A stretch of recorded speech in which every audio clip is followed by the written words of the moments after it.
We are live right now on my screen. It says it's showtime, and it is showtime. Good to see you, everybody here. We got people in the live right now. We've got Jason Johnston, a patron. Hello. Caching Cants is here. We got Lucas from Germany. He's sending us good vibes, probably very, very late. Yeah, and you know, we got to get the dancing going. We got to get it going. Who knows, maybe it's quite possible that the president might show some of his dance moves. Oh, I see him right now in the waiting room. Oh, yeah, he's dancing. We're going to see that a little bit here. All right. Hey, everybody. Welcome. Welcome to our Memory Lane Hangout. We've got people here. Emily Renee from out in the Pacific Northwest is here. Hello, everybody. I hope you're having a fantastic Wednesday evening. It is great to be with you. It has been so fun. It has been a blast. One benefit, at least one benefit of the COVID-19 pandemic has been the emergence of sort of live hangouts. We can't go to geocaching events, so this is the next best thing, I think, to hang out with you all. Cache the Line is here. We have all our friends. I want to just give real quick before we get started. I got Bryan Roth.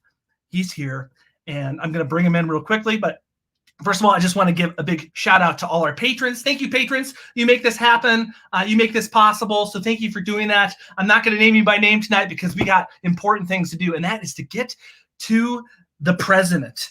And so I also have just been appreciating, as we've gone live, I've been appreciating all the super chats that sometimes come in. There is a cost and expense of making everything happen. The lives here happen, but also the YouTube videos that you see on a weekly basis. Hopefully you've been enjoying a couple of those videos from Gilby, North Dakota. There's more of those coming. But that's enough talk right now. Thanks everybody for hanging out with us. I'm going to bring him in, ladies and gentlemen, the president of Geocaching HQ. Everyone, please do your applause or whatever in the chat. It's Bryan Roth. Hello, Bryan. Applause. Hello, everybody. Hello, Joshua.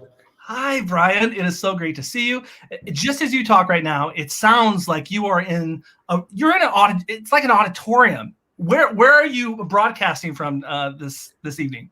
I am in Eastern Washington, and I'm in a pretty big room. I'm staying over here with my wife and one of my kids and my dog in a trailer park.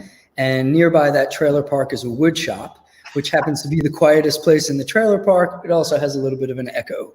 And that's where I'm broadcasting from right now. It looks behind you. It looks like a really great place to possibly build a geocache. Absolutely. Absolutely. The person he is frozen. He is frozen. I'm frozen? He's going to come back. You were frozen for a second. I was going to say, okay. It looks like a great place to build a geocache. Indeed, it is a great place to build a geocache. When I come here, I wish I was a bit more handy so that I could come up with some of the creative ideas that people are coming up with out in the geocaching world. I'm not that good at it, but I have aspirations of becoming better. Neither am I. But I'm really good at making friends of people that are great geocache creators, and so that I can get the ideas in my head. I just can't execute. So Bryan, the last time we hung out, if you remember, we were pirates. Do you remember that? Of course. I could not forget that event. It was so much fun. Going caching in Georgia in September, Rome, Georgia. I'm looking forward to getting back there when all this COVID stuff is behind us. Hopefully sooner rather than later. Yeah. For sure. And was that the first time? I can't remember. Was that the first time you had done the going caching thing? Yep, it sure was. I had been planning to go for a couple of years because every one of the lackeys who has gone to that event has come back and said, it's a different level. It's such an incredible event. The creativity that goes into it and all the people and the puzzles and the fun and the shows and everything. And I would say to everybody out there who has not been there, make a point of getting out there as soon as it's available to us all. Once again, do not hesitate. It's really worth it. Yeah, it was so fantastic. And one of my best memories was you were the grand marshal of the parade. and I was directly in front of you as Sloth from the Goonies, my favorite pirate. So that was a lot of fun. And also, I must say, I can't remember the man's name, but one of the lackeys played a stellar Captain Hook. Oh, Sean Boots, absolutely. He really got into the role. He is. We had so much fun. We still laugh about that, and just talk about the event and what a good time we had.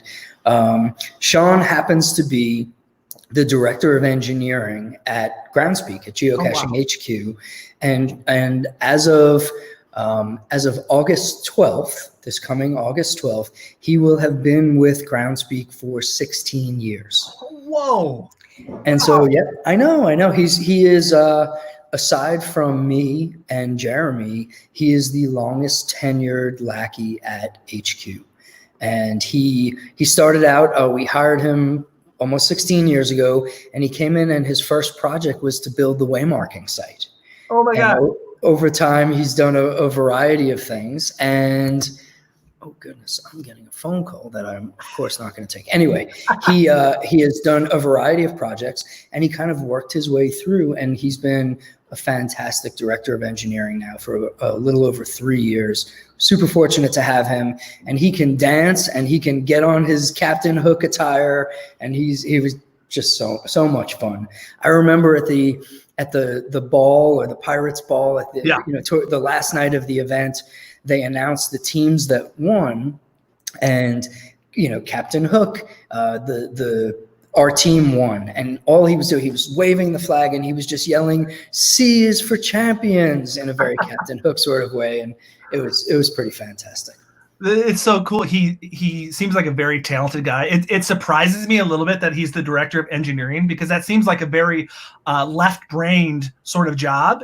And what I saw is like, this guy, I was like, this guy has been on the stage, or he certainly has theatrical skills, which isn't somebody that would be the director of engineering. So do you know the story of Sean and his theatrical skills? No, I don't. This is not something, of course, that we expected to talk about, but you should all know that Sean used to be the lead singer of a rock band that had a hit single, and they used to tour with Ben Folds 5, and they went on tour in Australia, and he actually still gets royalties many, many years later from doing that. And so he really has a stage presence, and it was very interesting to see this guy that I've known for so many years, who's in a in a business capacity. He would kill me if I share this, but I'm going to, of course. Great. There's a video on YouTube, and the song was called Rubik's Cube. Okay. And Sean had really long hair. He was quite a bit younger, like the rest of us. And he sings the song about Rubik's Cube. And it was, he just recently described what it meant, but it was sort of almost like a statement on life. And I'll be brief, but it's, he figured out how to solve the Rubik's Cube, and he was really good at it. And it was like, well, now should I mess it up and start again? And it was about getting your life in order. And like, once you've done all the things that you wanted to do, what do? Do you just kind of mess it up and start all over? And so if you hear the lyrics and again, he's going to kill me for this, but I couldn't resist. So anyway, Rubik's Cube, Sean Boots, it's pretty awesome. And what band? The name of the band is, I was actually going to hesitate to say that. Sorry. No, it's fine. The name of the band is Amateur Lovers. Okay. There you go. So now you know, everybody. What band? Amateur Lovers, Rubik's Cube. That's really funny. And Rubik's Cube seems like an appropriate name for a song of a geocacher and an engineer. So that's really cool. I didn't know that. So we're in this different world, Bryan. COVID-19. I have some questions a little bit how it's impacted Geocaching HQ, or how you feel like it's impacted the hobby. We'll talk about that maybe just a little bit later. But personally, what have you been doing with your time? Have you established any new hobbies? Any projects you've completed? What are some things that you've done over the past 4 months? It's been I believe that tomorrow will be 20 weeks since we went to a fully remote operation at HQ. And honestly, it kind of happened pretty quickly. As some of you may know, Seattle or Kirkland, which is right near Seattle, was essentially ground zero for COVID in the United States. We had the nursing home, and so we were all aware of it. Well, me and Cindy Potter, who's our director of community, and Jennifer Arterburn, who's our director of legal and corporate, we were in Bonn, Germany for the Beethoven Mega from February 24th to March 1st. So we got back on March 1st, which was a Monday. I was in the office Tuesday and Wednesday, and on Wednesday we made the decision that for the health and safety of all of the lackeys and the community, we had to go to 100% remote work. So 2 days back in the office after a mega trip, which was awesome. And ever since then, honestly, a lot of what I have been doing has been kind of adapting to the new normal, trying to do right by the employees and the communities and the community, and being involved in a lot of HQ related decisions that have come about as a result of COVID. At the same time, I've learned what it's like to work remotely. I am somebody for whom, like, I love to go to HQ. I love working there among the lackeys. I mean, I think if you were to stack rank all the lackeys by who loves it the most, I dare say I'm at the top of that list because I really, really love it. And so in 19 and a half years of doing this, I have taken less than 5 days of remote working because I'm in the office. And I also wasn't really sure that I would be able to remain focused and everything like that. And sure enough, now it's been almost 20 weeks of doing it. And I kind of like the flexibility. You know, I've got to spend more time with my wife and kids, more time with my dog. Normally when I'm back in Seattle, I'm working out of, we have a guest bedroom, and I originally started out with I'm using a card table desk with sort of an adapter where you can put your monitor on. And then people were saying, like, it's kind of weird having you on Zoom calls with a bed in your background. And I was like, all right, let me reverse the camera, like move the bed to the side. So it's like a pseudo office. And we've recently told the lackeys, as of probably a month ago, so pseudo recently, we told them that we were not going to require anybody to return to the office until at least January of next year. Yeah. And that's at least, we don't know what comes next, but it felt like until there's a vaccine or until there's some way that we know we can keep people safe, how can you force somebody to come to an office when we know that we can be effective working remotely? So it's been a lot of that, a lot of kid time. I used to play a lot of video games, Halo and Xbox and stuff like that. And nowadays I get to watch my kids play, but I've had a little bit more time because there's no commute. And so I've been playing a little video games with my kids and playing ping pong with my younger son, he's now 14, and it used to be the case that we would play and I'd hit the ball to him and then I would go fetch the ball that he hit somewhere in the room. And now I kind of have to work to return his serve, and I've got to work a little bit, and it's not too hard to keep myself busy. Plenty of fun stuff. That's awesome. That is awesome. Yeah. I've been to HQ, I think 3 separate times. And one of the things that's always impressed me about it is you have a really fun, you lead a game, right? You have a fun, energetic, awesome work culture. Is that something you've missed, and is that something that you've really been trying to capture remotely, or is it something that's really taken a hit? I absolutely miss it. It's just a different way of doing it. Now it used to be the case that we could go sit in the Signal Cafe and have lunch and sit with people from all different departments. These days, most of my schedule is filled up with, Zoom calls or Google Hangouts, mostly with the senior management team. So they're managing all the different departments at HQ, from, finance to engineering to community and creative studio and things like that. So I'm mostly speaking to the same 7 other people and then a couple of other random people throughout the week. But, with 80 something employees, there's a lot of people that I don't get to see. Yeah. And I miss them. I miss the interactions. I miss sitting in the Signal Cafe. We do things like a virtual happy hour a couple times a week, or there's a virtual lunch where you can tune in and kind of eat your sandwich and watch everybody else eat their sandwich, which I'm not a huge fan of personally, because it's kind of weird eating in front of people or watching other people eat. But some people show up and you can kind of give or take. But the real, being an outdoor recreation technology driven company, the fact that we don't get to play together is something that I really miss. And in the grand scheme of things, I miss the events.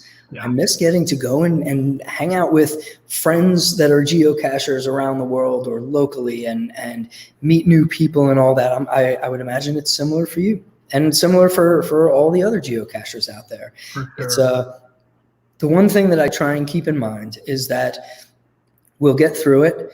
And it's not going to be forever. And we've seen, I see the Facebook groups becoming more active. The dialogue is still taking place. It's just not in the exact same way. And I don't know, there's no real replacement for face-to-face. Like, we'd like to shake hands and hug our friends and stuff like that. And it's going to be a little while. Yeah, that's for sure. And Greg here had a great comment. Thanks for continuing to support geocaching during these crazy times. Geocaching is a great activity we can all safely do with our families while so many other entertainment activities are closed. So that's a big compliment to our hobby and for the hard work that you and your whole team does to give us. We can still do our hobby for the most part, which is really really special, I think. It's important to note, and I know you guys all know this, it's not just us. It's the community volunteers, it's the reviewers, it's the people who are still placing caches, it's the people that are inviting people to join their Facebook groups and answering questions about geocaching. It's truly a community effort. And one of the things that we talk about at HQ, or virtually these days at HQ, is that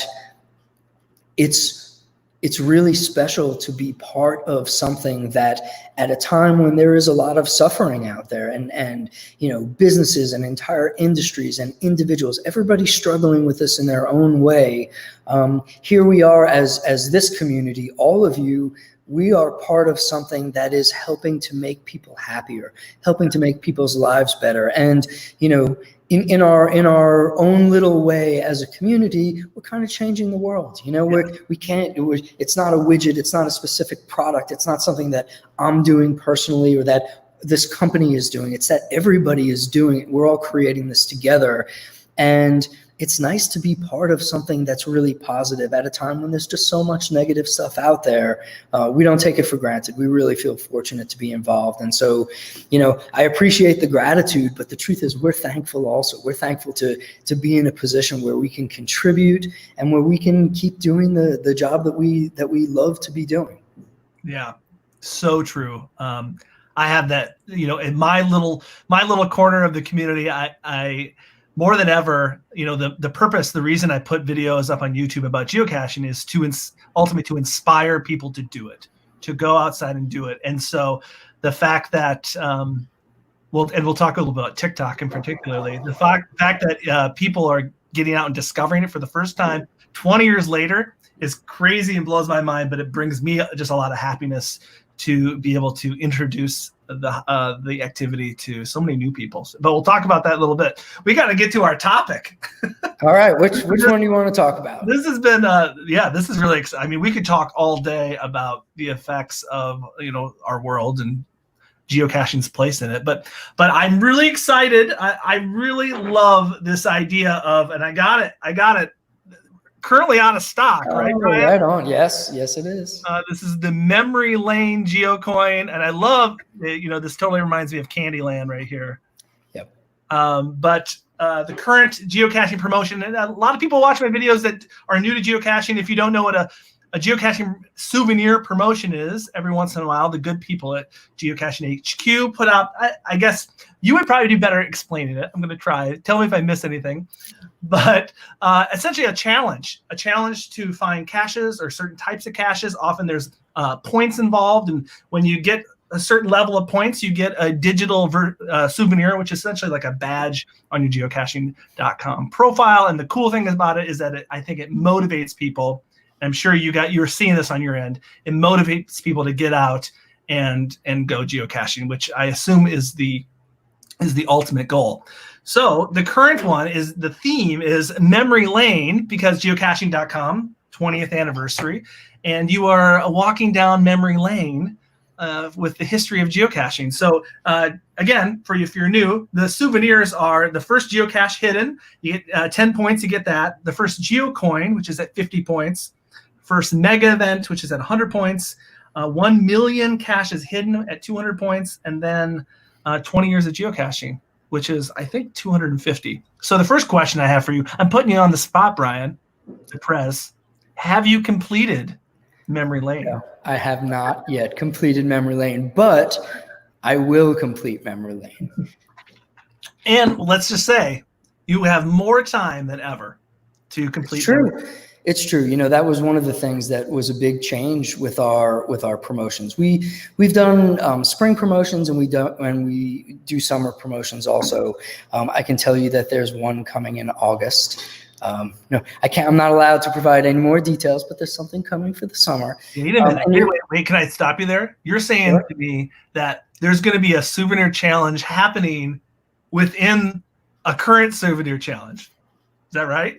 Yeah, that's true. That's never happened. Is that the first time? No, it's never happened. We would not have planned to do it this way, but we recognize that releasing a promotion in, I think Memory Lane came out in early April. I could be wrong about that, but releasing it at a time where people around the world, some people weren't even allowed to leave their houses or apartments or whatever, except for essential travel. And as much as I personally consider geocaching to be essential travel, I think that most authorities don't, at least yet. And so we wanted to be sensitive to that, and we don't want to put people in a situation where they're incentivized to go out and play if it's dangerous to them. Right. So what we did this year is we said, hey, you're going to have the entire year to complete this promotion. And so you can do so when it's comfortable for you to do that. That's so we didn't really have a choice, but we also wanted to do the summer promo. And so the summer promo, it's being worked on right now, and should be fun coming soon.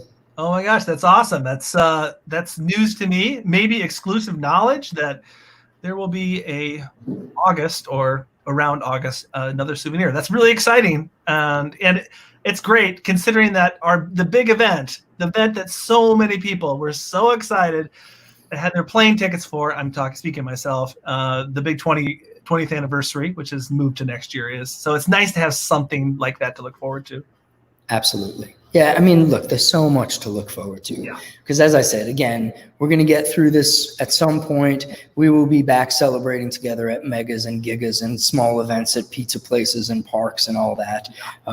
We just sort of, be patient, do what you can to help your neighbors and help yourself stay safe and stay healthy. And ideally, we get there sooner rather than later. That's awesome. That's awesome. So this geocaching down memory lane thing has been just we've done 2 of these already. It's been a great way to just talk to people about sort of their personal geocaching history. And Bryan, this is really exciting because you were there pretty much at the very beginning, as far as geocaching HQ goes. So I would love to hear your thoughts, stories, and let's just start with your first geocache. The first geocache that you found. Tell me about where it was. What were you thinking? What were your thoughts? The first geocache that I found I found it with Jeremy and Elias. We went out, the 3 of us, and my dog, who's sadly passed away many years ago. We went, I believe it was called Toy Discovery. Okay. And it was just north of the city, kind of northwest of the city, on a bluff overlooking the Puget Sound. Oh, wow. And, we went out and I had heard about it. And, we're frozen again. Don't worry. Don't worry, friends. He's going to come back. Hopefully he's going to come back. I hope I'm coming back. There you are. You're back. You went okay. For a second. That's so weird. We're overlooking a bluff. Okay. Overlooking a bluff. Oh, yeah. And I knew about geocaching. I remember it was probably June of 2000 when I was working at SavvyShopper.com, this .com that's long since crashed and burned, with Jeremy and Elias, and a buddy of ours named Michael Schmidt brought in a little yellow E-Trex. And he's like, look, I got this GPS for my birthday. I remember Jeremy saying, oh, look, when you go outside, you could see this little man walking around with no map. It was just a blank screen with a sort of a breadcrumb trail. And I remember him buying a GPS and coming back after his first adventure and saying, hey, I think I could build a website to do this. Awesome. And then, you know, talking about what was happening with Mike Teague's website and when Jeremy launched. And then I remember exactly where I was sitting at the office of the .com when Jeremy and Elias approached me and said, hey, we need some help with the website. You know, Jeremy can write all the code. Elias does all the technical infrastructure. And, you know, Bryan, you're doing HR and biz dev and things like that and legal. You know, what do you say we start a company together? And I was friends with these guys and I knew that they were super smart and all that. And I said, you know, I just want to work with you guys. That sounds great. Let's do it. You're like, I don't care what we do. Well, you know, what was interesting was that we were all passionate about outdoor recreation and technology. And so the combination of the two was something that we were all like, and I remember he said, look, there's no money in it, but it's a really cool hobby. You know, what do you say? And I was like, absolutely. That sounds like a lot of fun. And for 5 years, you know, we did it basically for free. And then eventually we were able to make it our day job. So that was, so soon after that, after the website launched, even after we had formed a company, I hadn't found a geocache and we had already become an official company. And so I went out with those guys and I want to say here's a funny tidbit. My first cache find, I believe, was in March of 2001. Okay. And I actually hid a cache in December, Christmas Day of 2000. Okay. It was the first geocache in Mexico. Right here, the first geocache in Mexico. It was only found one time because, first of all, I will admit, at the time, I didn't really know what I was doing. Right. And I put a cache, it was near the ocean in sort of some sand dunes, which I think would not be permitted now for a variety of reasons. But I put a bottle of rum in the cache. There was a logbook. The cache page was like my best shot at Spanish. I think it's called El Sol y something. Oh, El Cache y Sol de Cancun, the cache and sun of Cancun. And it was found by a pilot for, I think it was United Airlines or American Airlines, who basically his log said, you know, I'm stationed here for the night, and I thought maybe there might be in the middle when the story gets good, he froze up. Hey, he's in a shed. You're back. You know, here's the thing. This shop has 100 megabit connection, and I'm not sharing it with anybody, so I don't know why it's failing. But I apologize. I'll if I disappear, I will be back. Okay. So anyway, it was found by a airlines pilot who, you know, talk about an early adopter. He found this, I want to say, in January of 01, and then it was muggled, never to be seen again. But I don't remember the GC code, but and here's what's funny is I didn't realize that I had placed the first cache in Mexico until I saw our brand new cache owner dashboard, and I was I was like, look at that GC code. Like, that's a really low one. And then I asked Mountain Bike, who, you know, he's on our data team. And I was like, hey, can you check for me? Like, what was the first cache in Mexico? And he's like, oh, it looks like you placed it. And I said, oh, that's a pretty fun distinction, even though it was kind of a crappy cache. But there you go. I love that you broke many of the rules. It's a vacation cache that you put alcohol in. I love it. Here's what's funny is, there weren't really those rules in place. Right. You know, I don't, you know, per today's rules, I should be like kicked out of the whole game. Not really. Banned. I should be banned. I should be temp disabled or whatever. But back then it was a little bit more Wild West, and, you know, we did what we could. Yeah. Apparently it's just on my end. You're only freezing on my end, but for everybody else, you're doing fine. So if that happens again, just keep talking. Okay. And we can fill you in when you come back. Exactly. Really, so everybody else can see me during this time. Yeah, when I'm frozen. It's just freezing for me. So, you know, I have teenagers in the house. They're probably using the Wi-Fi at a high level right now. So I'm blaming the teenagers. That's so great. So your first geocache experience when you were on that bluff, was that your first cache or was later? That was my first cache. That was your first cache. Discovery But it was was the first one. it was a while after you already started working for. Yes. That's Yes. awesome. It was a while after. What's interesting is that outing is memorialized in our Complete Idiot's Guide to Geocaching. So there's a picture of Jeremy, Elias, and I, and my dog at that cache area. I think we found 3 or 4 caches that day. Yeah. But that was one of them. Do you remember what kind of cache? Was it an ammo can? Do you remember? I want to say. And he's freezing on my side again. Okay, so for those of you who are just keep not talking, Joshua, Bryan. it was I believe it was like a Tupperware container, if I recall correctly. Come back, Bryan, for me. All right, we could talk about Joshua while he's gone. It was a Tupperware container. I'm gonna hand the show over to you, Bryan, because my connection is not stable. There you are. You're back. All right, it was I'm a Tupperware container. I should say it quickly. It was a Tupperware container. Okay, it was Tupperware. Great. I'm pretty sure it was, only because we took other pictures that day. And I think that there's a picture of Elias kind of reaching to grab that Tupperware container. It was I think Golden Gardens is the name of the park that it was in. And we were it's multi-level. You can kind of hike up to this bluff and back down. And we found some down by the water and we found some up top. And the first one I believe was up top. That's awesome. All right. That's great. Well, let's move on. First trackable. And this has got to be because you've probably seen some of the first, if not the first trackables, official trackables. So I'm curious to know a little bit about the first trackable that you saw, but then I'd also be curious to know, or if you remember the first trackable you saw in the wild. Oh, first trackable I saw in the wild. I really don't remember. It's been quite a while, but yeah. The first trackable that I saw was really some of the very first trackables. So when we created Travel Bugs, Jeremy, I think the first Travel Bugs were Jeremy's Devil Ducks. Yeah. So he had 7 devil ducks, gluttony and all the 7 sins. And so he showed those to me and he's like, look, I'm going to put these out and here's how it's going to work. And that was pretty cool. Like, I just remember like, oh, what an interesting concept. And at the time, he explained, look, people are doing this. They're putting items in caches and they're attaching notes. And he said, I had this idea that I can automate this. And so I'm going to put these out and see where they go. And I want to say that one of them was never found.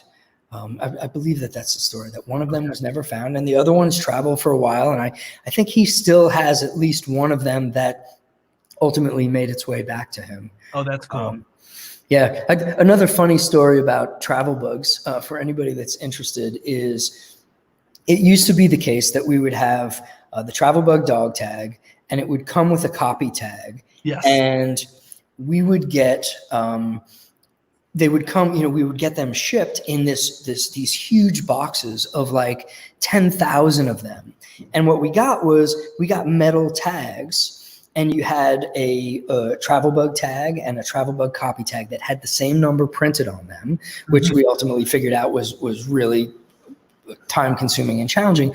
But Jeremy and his wife at the time and me and Heidi, we would take home boxes of these and sit in front of the television, and they were all they were numbered, they were numerically numbered. And what we had to do is we had to print out the stickers that we would put on the envelopes that would have the tracking code and the activation code. And the activation code was different for every trackable because we didn't know that you could do 500 with the same code. So what we'd have to do is we'd have to take these stickers that were just books of stickers, numerical. Oh, man. Take this box and lay them out and then put them in piles of, all the 1 to 2,000s, all the 2 to 3,000s, all the 3. And we'd have to break them down into like the 1100s, the 1200s, the 1300s. And we'd have to break them down into 10s. And then we'd say number 1, put them in a bag, close the bag, staple it, put sticker number 1 on, number 2. And we did that for a couple of years with tens of thousands of these trackables. But for us as a company with no funding between T-shirts and Travel Bugs, that was the way we were able to pay the bills. And so, it was the most inexpensive way that we could get it to us. Sure, we could pay a company to sort these and print them and bag them or whatever. That wasn't affordable. And so, we talk about like sweat equity and putting in the work, like countless hours in front of the television, just sorting and tagging travel bugs to send out. And then when we would get the orders, we would put them in a big box, and either Jeremy or Jeremy's brother Nate or me or Heidi or somebody else would have to take them to the post office and say, here's 300 orders for travel bugs. Please put the postage on them. We pay the bills, and they were sent out to the geocaching world. I love to hear those stories of, because you're a company of 80 people now, and just it's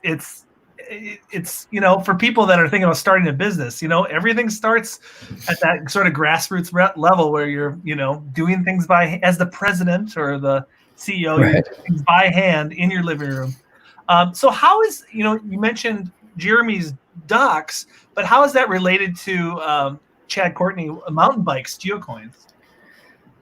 Because the mountain bike Geocoin is considered to be the first trackable. They were the first Geocoin. It's the first coin, not the first trackable. Not the first trackable. So the first trackable were travel bugs. That was the first idea. Okay. And then at one point, Mountain Bike, who was one of the first cache reviewers, basically went to Jeremy and he said, "Look, I see what you've done for these tags.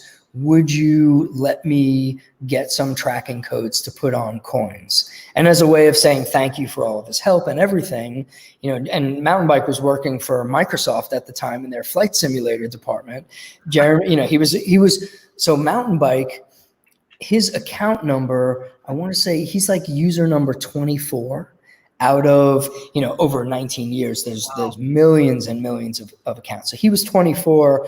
I want to say I'm number 127. So Mountain Bike created an account before I did. Wow.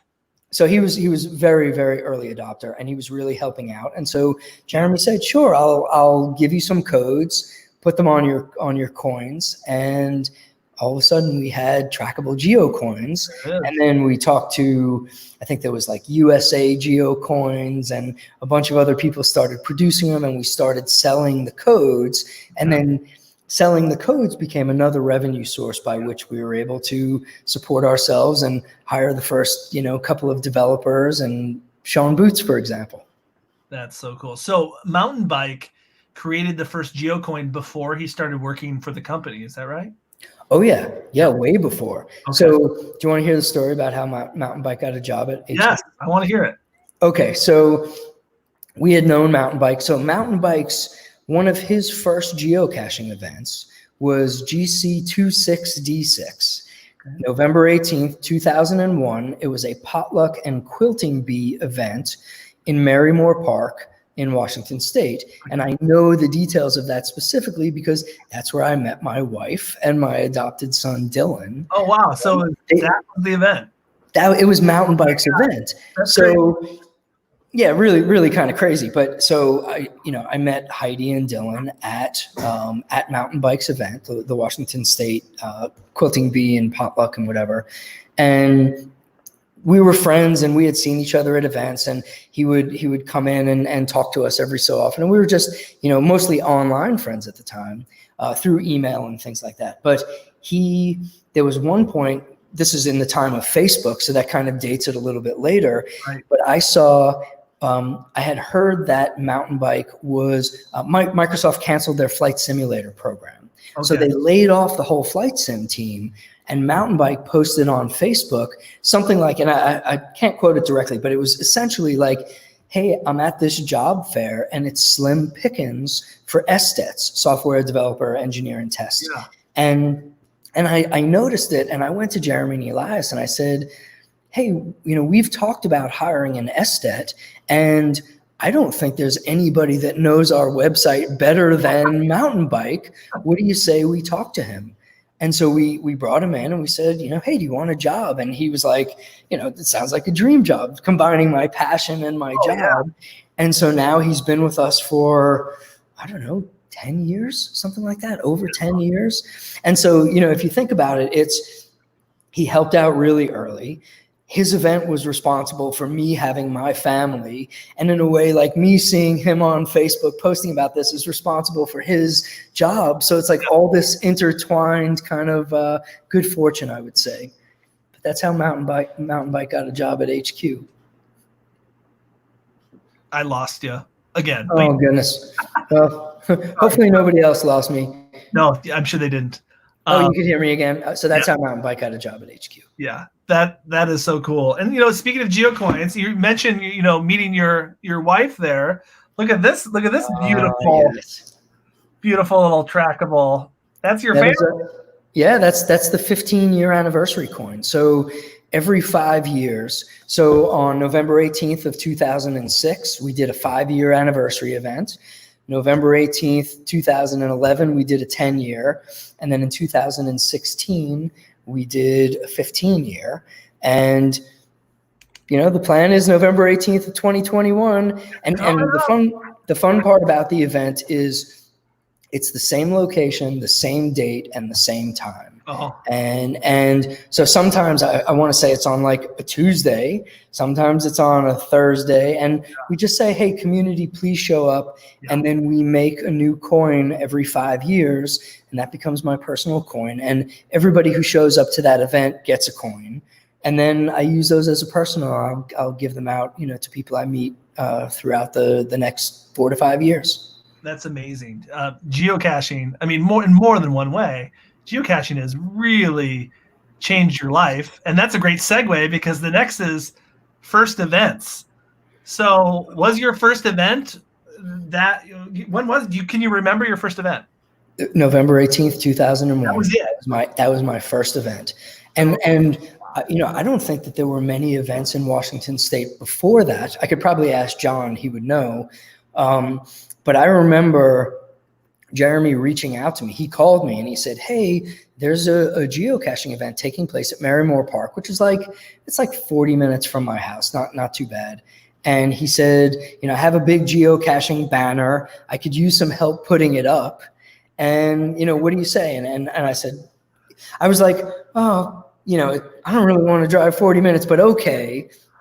And that, that one decision, his decision to ask me, my decision to show up, I brought, because it was a potluck, I brought chocolate, and surprisingly, Heidi loves chocolate. And so that was sort of how we, it was like, oh, you're the one that brought the chocolate. And one of her friends introduced us, and, now we've been married. August 21st will be, I should know, I think it's 16 years. Wow. That's amazing. And so here's what's funny is the 2020 celebration that was supposed to be this August 15th, the Saturday that we're doing it next year is August 21st. So that is my wedding anniversary. Oh, wow. So I told Heidi that for our anniversary, we're going to throw a party at the Seattle Center, and we're going to invite all of our friends from all over the world. So please show up. I do hope we get to host it, but we'll see how that goes. That is so awesome. That is really cool. So your first geocaching event, you met your wife. And my wife and my adopted son, Dylan, who, she was a really early adopter, and Heidi was a single mom. Yeah. And one of the things that they did to play together was they were going geocaching in really, throughout with their Cub Scout group and things like that. And so they showed up at this event, and, the rest is kind of history. Literally history. Yeah, pretty Land Monkey, we know this guy. Yeah, I'm wondering what about your first mega event? My first mega event, I probably need to look at the stats. It's been a while. I've had the good fortune of attending a lot of mega events. I really have, and it's each one has been pretty wonderful in its own way. I want to say that my first mega event was either one of the early Geo Woodstocks. Okay. Or it might have been the Fort Ohm event in Germany. Okay. Which the first one that they did, incidentally, is the only mega event, including block parties and lost and found events and all that. It's the only mega that Jeremy, Elias, and I ever attended together. Oh, wow. That's really interesting. Yeah. So we were there, and we did an interview with the Dozenfisher, which they just put that clip out on Twitter, maybe a month ago. And I was like, Oh, really? oh my goodness, I don't know if I even want to listen to this. I remember sitting in a bar with these guys, these two German podcasters who went on to have their awesome Dozenfisher band and all that. But Wow. we went to Fort Ulm in Germany. I really have to take a look at my stats. I'd be surprised if it wasn't one of those two, but sometimes it all blends together. Was your first Giga event in Germany as well? Was it the Munich event? No, I was not at the Munich event. My first Giga was in Prague. Okay. And it was the event where they launched the GPS maze. Oh, wow. Do you remember what year that was? No. I was like, he's good. I really don't. I wish I could. I wish I had a better memory for those kind of details. The funny thing is, there have been 10,000. Oh, I just dropped like a nail gun down there under this table. I probably Hopefully it wasn't plugged in. I mean, it's loaded, but it doesn't look to be. It's pneumatic, so I think we're okay. There's, in 19 and a half years, if you ask me something specific, it could trigger one of 10,000 stories. Yeah. But if you ask me for a specific fact, those things are hard to come by. I wish I was better at that stuff. Well, Munich was 2014. So then, when was Prague? When was the Prague Giga? Probably the next year, possibly. Probably the next year. Yeah. And I was planning to go to the Prague Giga this year. Yeah. And unfortunately, that one, like the rest of them, has been postponed. Yep. Any thoughts about the America's first Giga? Because I know you were in Cincinnati. Do you have any memories from that? I really do. I have a lot of good memories from that. That was it was a really great Geo Woodstock. I just remember there being so many people there. I thought it was really well organized. Honestly, the organization committee did a great job. The caches, the geo tours.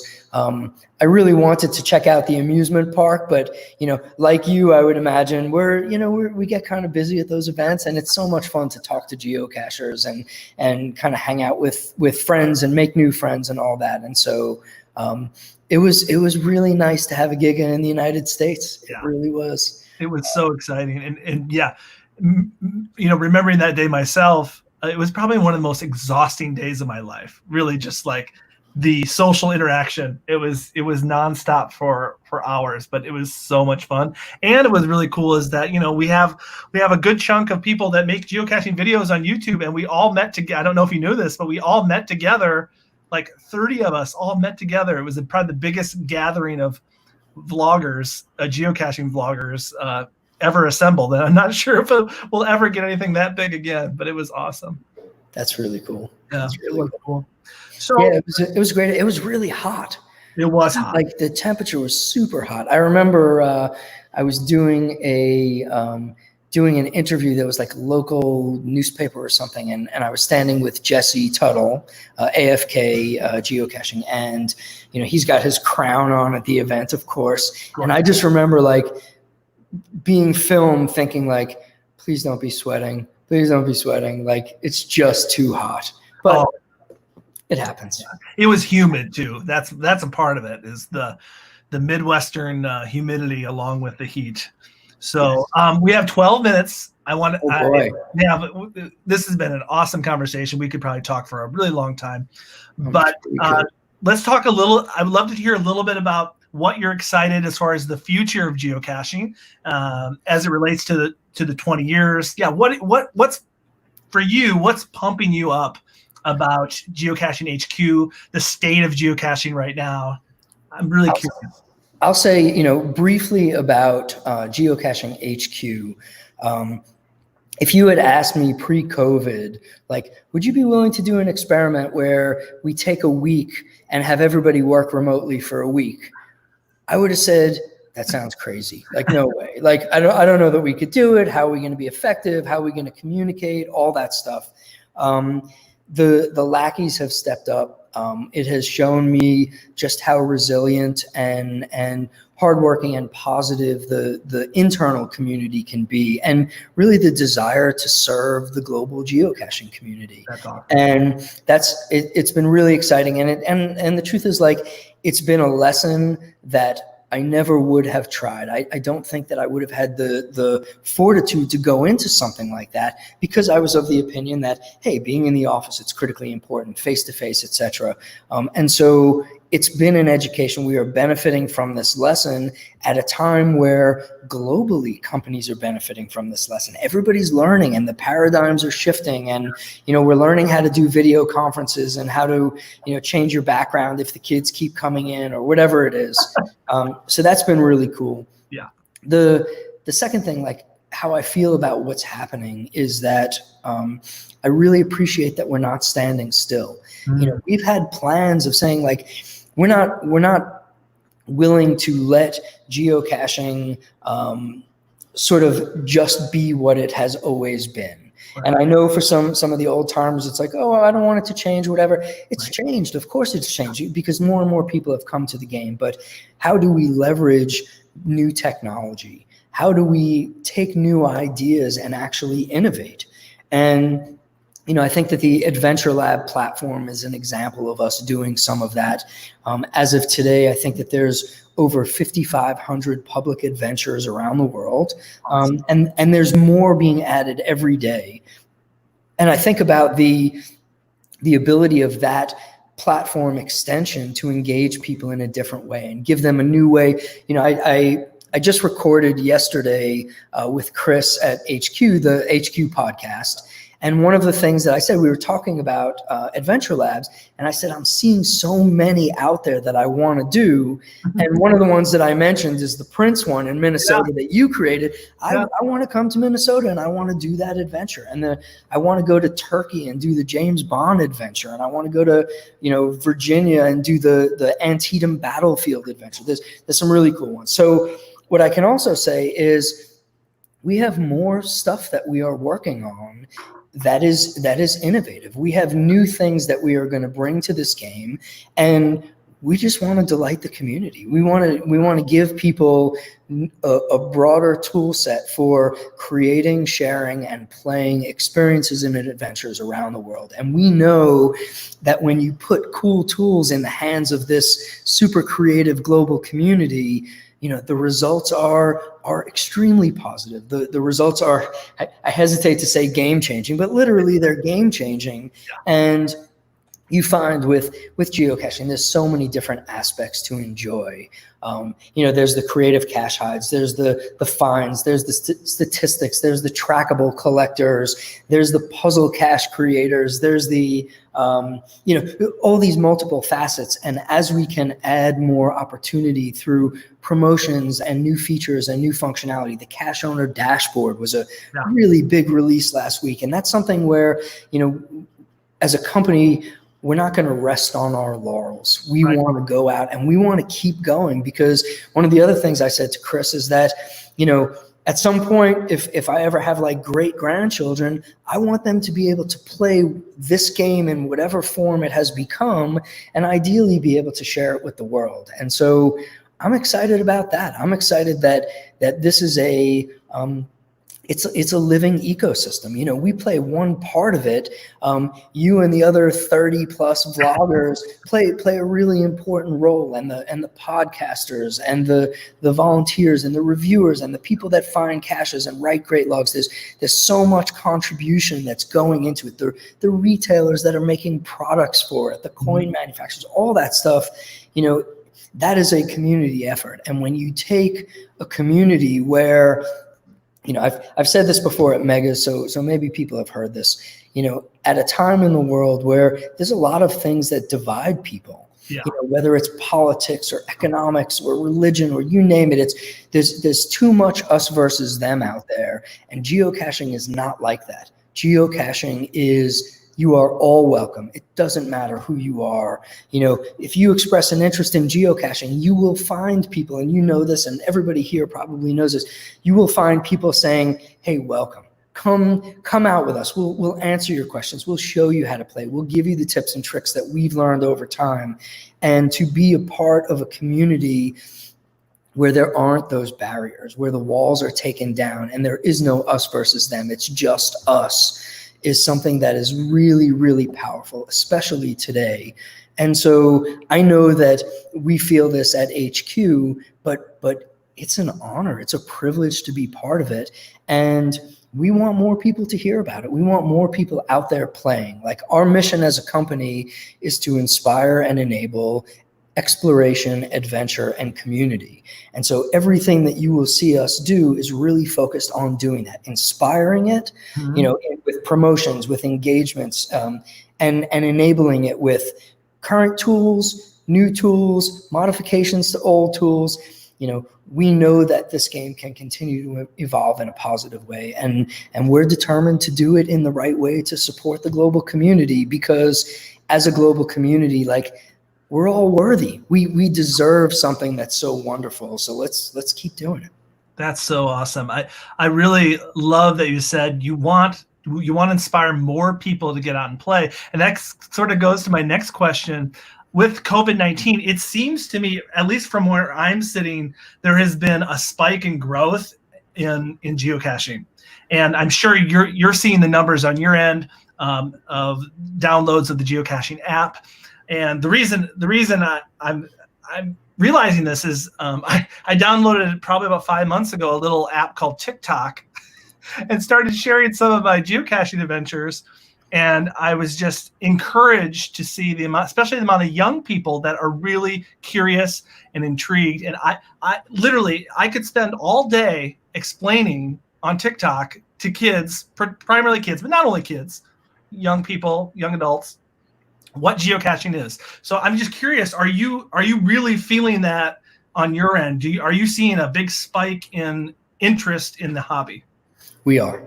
And, it's tough to attribute it to any one thing. Right. COVID, certainly there's a lot of people trapped at home with their kids and their partners or spouses or whatever, and they're looking for something to do to get outside in a way that allows them to maintain an effective social distance. So we've seen a lot of that. But also, you post some of the videos on TikTok, and I've seen some of the other videos, and that's cool, Caching with Cody. I've seen some of these TikTok videos that are getting 500,000 views or 600,000 views. And I know, look, when we put something out on Facebook or Twitter or whatever, we're not coming close to that. Instagram, we're happy if we get a few thousand likes on it. You get somebody who puts out a video and gets 300,000 likes, 500,000 likes. That's some real exposure. And I really appreciate it. I think that there's a big opportunity to engage with an audience that we have not yet engaged with. And look, if we can get people to learn about geocaching through TikTok or any other form of media, and decide that that's going to be their inspiration to go outside, like, that's good for them. That's good for the world in aggregate. Nature is good for people. More people getting outside is a good thing. So TikTok seems to be this thing that's really having a positive effect. It's pretty awesome. It really is. It is really cool. And I'm blown away by the numbers, because a lot of it has to do with just the algorithm. But I have one TikTok video has like 19 million views.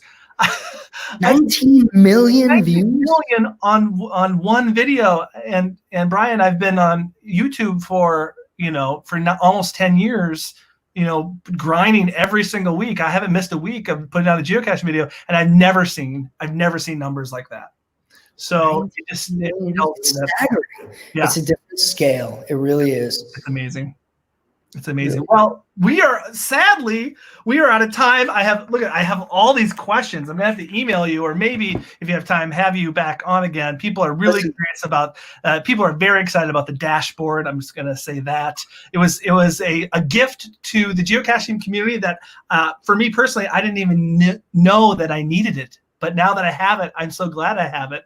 So what a great tool. So I'd love to talk more about Adventure Labs. I'm just seeing, you said there, there's sort of this old guard of geocachers, and it's been encouraging in my community to sort of sit down and teach some of the people, some of the, early adopters of geocaching and I'm seeing like people really enjoying it and figuring out how they can use their phone in a new way for caching. So that's really exciting. I got one more question for you. I got Sure. 1 minute. And I know it's a question you've had before. I'm really curious to know where it's at. When or if we are possibly going to see Adventure Labs to show up on the geocaching app. Do you have anything of news about that? I would expect that you will see it at some point this year. Oh, fantastic. That is what I believe. That's what we're working towards. It's something that we've talked about for a while now. We're going to do it. We just want to make sure we do it in the right way. And the only other thing I would say is I would be happy to come back on and talk more about any of this stuff. It's my pleasure, really. Oh, that's so awesome. Thank you so much, Bryan. I have one more request for you, and it's a TikTok request. Okay. I would love for you, as the president of geocaching.com, we got so many new people downloading the app. I would love for you, if you're willing, to give a little greeting as the president of Geocaching HQ and welcome them to the hobby. And yeah, saying whatever you like to say in a succinct way to the new geocachers that have just downloaded the app, which there are so many. Are you willing to do something like that? Of course, absolutely. All right, here's what I'm gonna do. I'm gonna do a little opening here. You guys, we're making a TikTok live right now. So here we go. Hey guys, it is Joshua, and you're not gonna believe this, but I am with the president of geocaching.com, the president of Geocaching HQ, and he has something he wants to say to you. All right, here we go. I'm gonna turn myself off, so it's just you. Hi everybody, it's Bryan from Geocaching HQ. Although I'm hold on. Give me a second to flip the camera around. All right, ready, set, count to 3, and then start talking. Okay. Hello everybody in TikTok land. This is Bryan from Geocaching HQ. Although I'm not at Geocaching HQ right now, we're working remotely. I just want to say to all of you out there, if you're a current geocacher, get out there, find some caches, have a great time. And if you are new to this activity, welcome to this global community. We are delighted to have you be a part of it. There are adventures and geocaches waiting to be found. Get outside, have a great time. And if you need anything, check in with us at Geocaching HQ or ask the other cachers in your life, and we are happy to help you get on board. Welcome to the game. Cheers. Yes, that was awesome. Awesome. Thank you so much. Have safe travels back to Seattle when you get the chance, and we would love to have you back on. This is kind of sort of new for me. I'm used to editing myself, and but it's been a real joy. Thank you for everything you're doing, and give all of our love to all the great lackeys there working so hard. Will do. And to all of you out there who have listened in, thanks for being a part of this. Really, it means a lot to me that people are going to tune in to hear the answers to these questions. And Josh, it's a pleasure to talk to you always. Looking forward to next time. Thanks so much, Bryan. We'll see you. We'll see you out there. Bye. All right, friends. How cool is that? Bryan from Geocaching HQ. Thank you so much. They are awesome, just genuine people. I know several of the folks that work there, and I love their mission. Their mission is to inspire people to get out there and experience the world through geocaching. I apologize. Such a great conversation. I apologize. I wish we could have talked a long time. I have so many questions from our patrons that I did not even have the chance to get to, but yeah, maybe some other time we'll have a chance to do that. I'm going to keep going. Bryan, you can take off if you want to. You can stay there if you want, but because I got some unboxing to do. I'm waving to you right now. I got some unboxing to do because you guys have sent us some mail. So it is time for some mail and some exciting things to share with you all. So I'm going over here to the mailbox right now. Here we go. Oh, so I thought we'd do a little bit of mail time. Sadly, I don't have any mini brands. You guys have seen me open up some of these mini brands over the quarantine time. There's a little tiny spam up there, but we do have some mail here, and I thought I would open some of these. I don't even know who they're from, but we got some mail from patrons. So we got one from Sean Rackley from Houston, Texas. and we're gonna open it right now. I have no idea what's in here, but we're gonna open it right now. And thank you guys for those of you who are stuck around.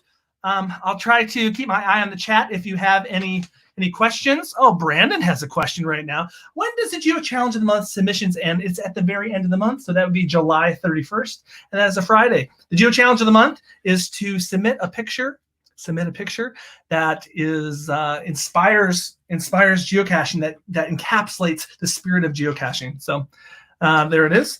All right, I'm opening up this mail. Oh, something fell out, and I kicked it. Oh, wait, there it is. All right, we have a path tag. And as you guys know, I love path tags. So we got a little card here. Hey, Josh, I love all your videos. Here's my path tag, as promised. Happy caching. Mythman. There's also a surprise in here. I don't know what the surprise is. We'll look at the surprise. But let's see the path tag. Oh, yeah. Can you guys see it? Here, I'll turn off the... It's his face, and it says happy caching on it. There it is. Thank you so much. That's so kind of you. Thank you, Sean. I appreciate it. And there's also a surprise. I wonder what the surprise is. So another piece of paper. What is the surprise? I love surprises. Oh, yeah. I love it. Look at that. I wonder who that guy is. Oh, I love it. He's certainly doing the yes chant. I don't think I can do that well. I don't think I can do a squat that well. But there it is. Oh my gosh, Sean, thank you so much. That was super cool, and thank you so much for your path dog. I really appreciate it. All right, we got one from G Tattersale. These guys all the way from Australia, and this is there's a little bit of heft to this one too. So here we go. Australia. International mail, folks. International mail. All right, open it right now. We got a card. What is this? Oh, yeah. Path Tag Traveler. Discover me. Oh, my gosh. We got some. Look at this. We got some sweet postcard. Well, I'm going to turn off the ring light. Got some sweet postcards here. Oh, my gosh. That looks like a place that I would like to visit. Oh, Matthew, have a great night. Matthew, thank you so much. Thank you so much for the super chat. I saw it earlier, but I didn't want to interrupt Brian during it. Have a great day evening. Thank you so much for hanging out. Josh, thanks for the path tag. Welcome parcel. It was awesome to receive something cashy during this COVID mess. Well, you're very welcome. And thank you so much, Gary, for being a patron. That is very kind of you. Now I know that the path tag was for joining your Patreon, but I'd like to swap mine too. So I thought I would send you mine. Hope you and your family are well. Thank you so much, Gary, and I really appreciate the path tag as well. Oh, and I haven't even seen the path tag yet. Let's take a look at it. Oh, he put more than one in here. That is so good. Bryson, thank you so much for joining. Oh my gosh, there's two of them. So there's one I could trade one. You guys see it right there? I love it. Gosh, who doesn't love a path tag? Thank you so much, Gary. I really appreciate that. All right, we got some mail from Teespring. Teespring is the t-shirt company. So if you're watching this on YouTube right now, probably right below you, you're seeing a sticker, you're seeing a mug, you're seeing some t-shirts. If you guys would like to purchase any of that, it's very simple. Just go right down there. But this is the first time I've seen the sticker. So I got from Teespring, I got the sticker. Also, another thing, gosh, I'm selling in Teespring store. If you want to go down there, and I don't think it's on the Facebook or on the YouTube page yet, but I'm also have created some masks too. 'Cause masks are, if you end up going to a geocaching event, you're going to want to mask up. And why not mask up with a geocaching blogger thing? But ooh, look at this. Can you believe this? I've been doing YouTube for 10 years, and I've never had a sticker printed.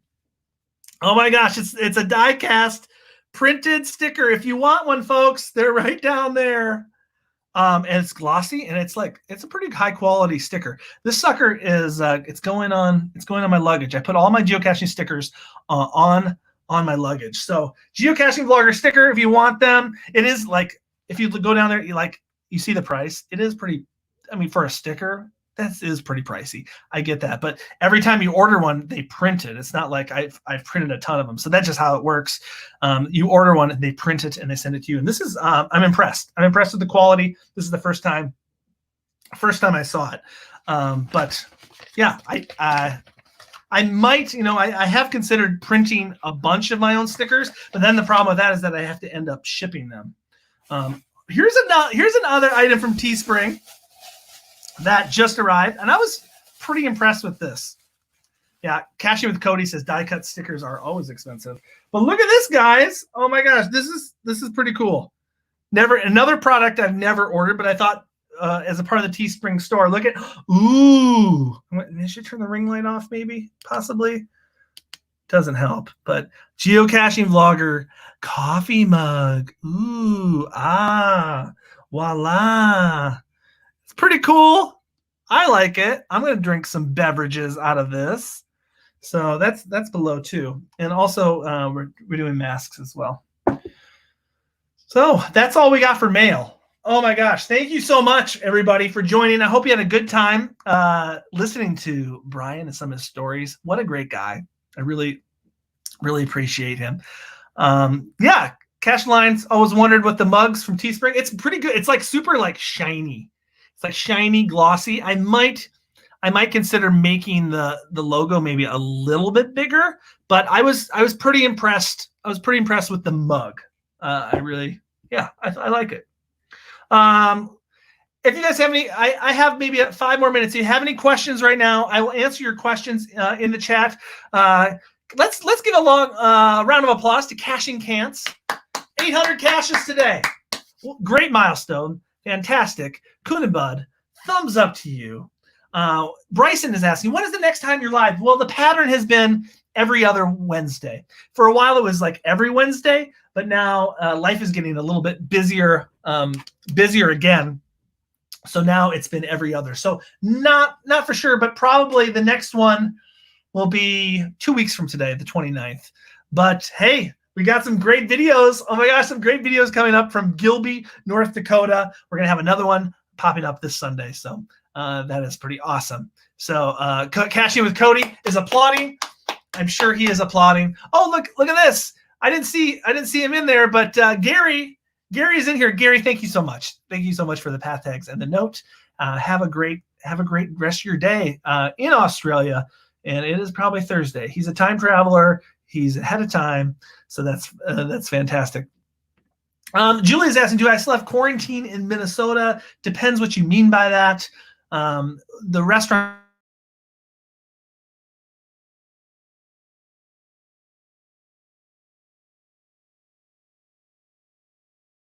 I guess you've already done it. That's fantastic. I didn't realize you made it that way. You're pretty close to me. Tiger Cache says those North Dakota caches have been fun. Yes, they have been fun. This is a good question. KC11, will you be attending the event in Kentucky next month? Next month there will be a barbecue, bourbon, and blues geocaching event. It looks like it's going to go mega. So and Jason's going to be there in Kentucky in August. Now my daughter goes to school in Bowling Green, Kentucky. So I might happen just to be down there to drop her off back at school. So the question is possibly, maybe, who knows? Bryson, remember the railroad geo tour? Are you talking about the one where on the rail bikes that I did in Germany? If you're talking about that, yes, I do remember that. I love that. The Hellcat says, see you there. Maybe. Well, if you see me there, I'll be wearing a mask, just like pretty much everybody else there. Emily Renee, she has not been to the Geo Tour yet, but after things open up, she's going, and I think you will really enjoy it. So, all right. So, thank you everybody who's joined today. Thanks for hanging out. I hope you've enjoyed your time. after this, if you were watching this live, in about 15 minutes, the Geocaching podcast is happening here on YouTube. If you don't know where it is, just search Geocaching podcast, and they are going to be going live as well. So you get more geocaching fun after this. Julia asked, do you miss traveling to other countries for geocaching? I sure do. I was supposed to have a geocaching trip to New Zealand in October, and it got canceled. And hopefully I'll be able to go there in 2021. But yes, the travel restrictions have been painful, very painful. So it's been tough. All right. Anything else? Oh, Cash the Line, who's in Canada. I miss going to the U.S. for events. Yes, because you're stuck. You're stuck in Canada. Or you could say, I'm stuck in the United States. We're both pretty stuck. Yep, we're both pretty stuck. All right, you guys, I have not had dinner yet. So it is time for me to eat dinner. Thank you so much for joining. Thanks again for your support. And we'll see you out there online for sure. But sooner or later, we're going to be able to be out there to go geocaching and be at some of these events and spend time together physically. So, all right, I'm going to start the music. We'll do a little dancing as we close out. Why not? Why not, people? Oh, yeah. Yeah. I need to go eat.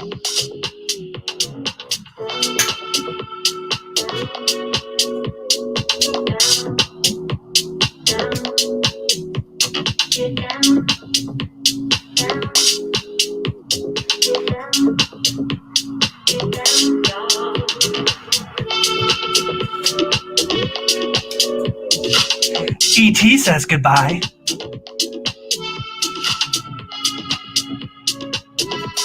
This elephant says goodbye.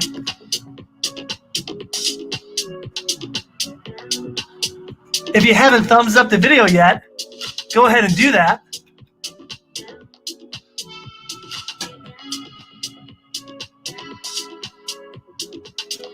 Annie says the sun will come out tomorrow.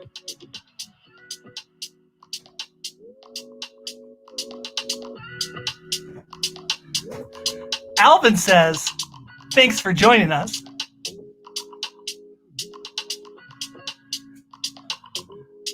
And we have a call, and we have a request for Yoda Best. You are the best. Yoda Best, people. Thanks. Thanks, friends. Good night.